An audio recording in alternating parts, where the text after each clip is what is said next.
But rejoice always, pray without ceasing. I can see Paul writing this to the church. In everything.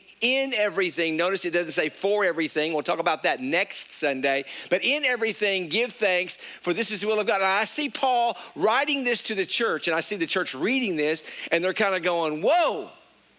I mean, rejoice how often? Always. And then pray with what? Without. That actually means in the Greek, it means cease not to pray. Because prayer always shows you have faith.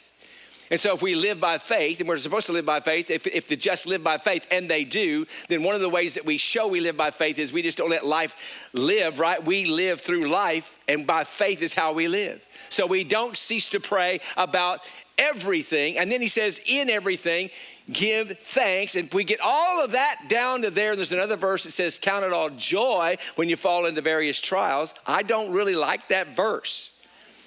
If there's one verse I'd like to grab it with my mouth and spit it out of the Bible, it's that kind of verse. Because it's like, dang, I don't know if that's something I could always do. I try, but the truth is we can't live this. But Paul says, rejoice, pray without ceasing, in everything give thanks. And then he doubles down with, this is the will of God. So which means there is no other option. It's like you don't have a choice. This is like, God says, rejoice, pray without ceasing, in everything give thanks. This is God's will. And then I find myself going, wow, do I ever need the Holy Spirit? Wow, do I ever need some help? Do I ever realize I can't do this on my own? How many of you know the Bible's easy to read and hard to live?